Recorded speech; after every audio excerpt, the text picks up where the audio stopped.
Magandang hapon mga kahuan.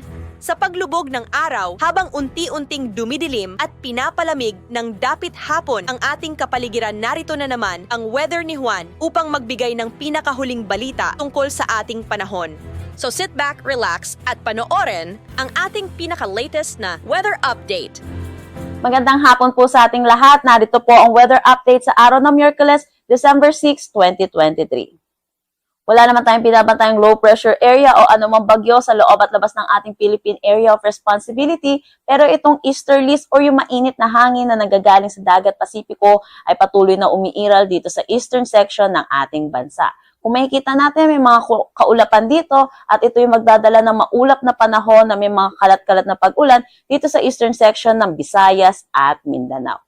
Samantala, yung northeast monsoon o yung hanging amihan ay patuloy na umiiral dito sa may extreme northern Luzon. Asahan natin itong Batanes at Babuyan Islands ay makakaranas sila ng bahagya hanggang sa maulap na papawirin na may mga pulupulong may hinang pag-ulan. Para naman dito sa Metro Manila at nalalabing bahagi ng ating bansa, asahan po natin ang maalinsangan na panahon pero may mga tsansa pa rin ng localized thunderstorm lalo na sa hapon at sa gabi. Dako tayo sa magiging panahon natin bukas dito sa Luzon. Itong Northern Luzon ay makakaranas pa rin ng mga maulap na panahon na may mga kalat-kalat na pag-ulan, dulot pa rin itong northeast monsoon. Samantala, para naman dito sa nalalabing bahagi ng ating Luzon, ay asahan natin na magiging maaliwalas ang panahon na may mga tsansa ng localized thunderstorm.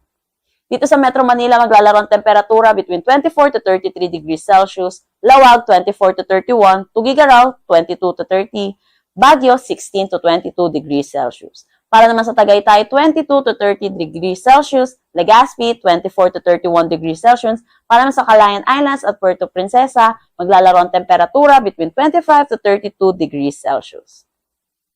Para naman sa Visayas at Mindanao, itong eastern section pa rin ng Visayas at Mindanao ay makakaranas pa rin sila ng maulap na panahon dahil pa rin dito sa ating easterlies. Samantala, para naman dito sa nalalabing bahagi ay asahan natin ang maaliwalas na panahon.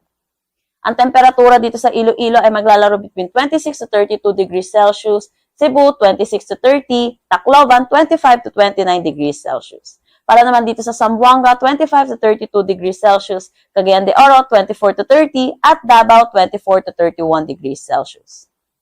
Wala naman tayong nakataas na anumang gale warning sa anumang seaboards ng ating bansa, pero dito sa extreme northern Luzon ay asahan natin ang moderate to rough na kondisyon ng karagatan.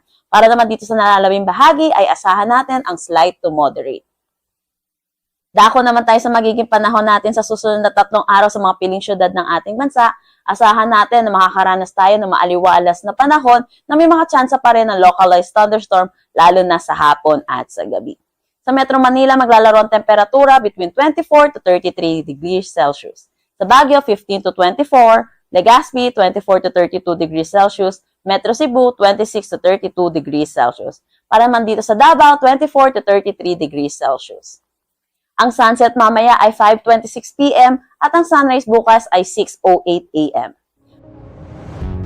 Mga kabuwan, dito po nagtatapos ang ating huling update tungkol sa panahon para sa araw na ito.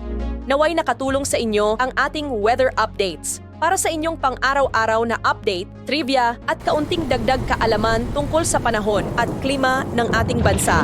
Siguraduhing pindutin ang subscribe button at huwag kalimutang i-click ang notification bell para siguradong makakatanggap ka ng notification update sa tuwing may bagong palabas na video ang Weather ni Juan. Abangan ang susunod na Weather ni Juan update bukas po ng umaga. Ingat palagi at maraming salamat mga kahuan!